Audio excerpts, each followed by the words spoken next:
Hello दोस्तों, मैं नेहा हाजिर हूँ एक नई कहानी के साथ। किसने दिया सीता माता को श्राप। कहते हैं एक बार बाल्यावस्था में माता सीता अपनी सहेलियों के साथ बगीचे में खेल रही थीं और उसी बगीचे के एक पेड़ पर तोते का एक जोड़ा बैठा था।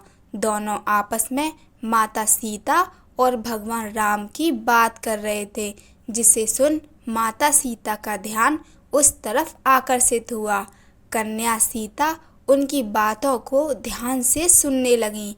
मादा तोता यह बोल रही थी कि इन संसार में राम नाम का एक बड़ा प्रतापी राजा होगा और राम की शादी बहुत ही खूबसूरत पत्नी सीता से होगी।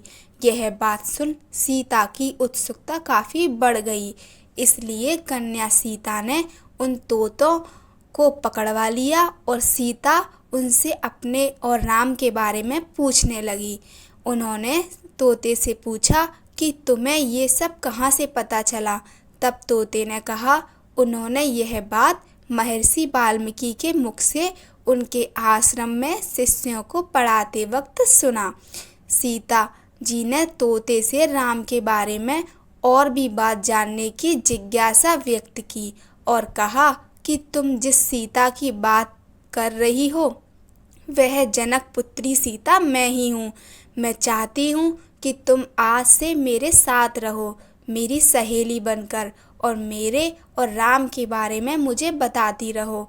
तब नर तोते ने सीता से कहा, हे सीते, हम आपके साथ आपके महल में नहीं रह सकते। हम पक्षी हैं, हमें उन्मुक्त गगन में रहना पसंद आता है। इसके बावजूद सीता ने जिद करते हुए तोते से कहा कि जब तक मेरा विवाह राम से नहीं हो जाता तुम्हें मेरे साथ रहना होगा। सीता की इस जिद पर तोते ने सीता से काफ़ी याचना की, फिर भी सीता नहीं मानी।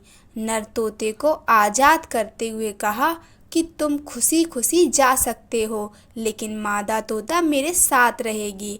इस पर नर तोते ने सीता से कहा, हे सीते, मेरी पत्नी गर्भ से है, मैं इसका वियोग नहीं सह पाऊंगा, आप इसे छोड़ दो। तोता के बहुत गिड़गिड़ाने के बावजूद माता सीता ने उनकी एक भी नहीं सुनी और उन्हें छोड़ने से मना कर दिया। इस पर मादा तोता को बहुत गुस्सा आया और मादा तोते ने सीता को श्राप देते हुए कहा, जैसे तुम मुझे मेरे पति से मेरी गर्भावस्था में दूर कर रही हो, उसी प्रकार तुझे भी अपनी गर्भावस्था में अपने पति राम का वियोग सहना पड़ेगा। इतना कहते ही मादा तोते ने तुरंत अपने प्राण त्याग दिए। इसके कुछ समय बाद पत्नी के वियोग में व्यथित नर तोते ने भी प्राण त्याग दिए और इसी गर्भवती तोते की श्राप की वजह से माता सीता को गर्भावस्था में राम का वियोग सहना पड़ा था। कहानी अच्छी लगी हो तो लाइक कीजिए, चैनल को सब्सक्राइब कीजिए। धन्यवाद। जय श्री राम।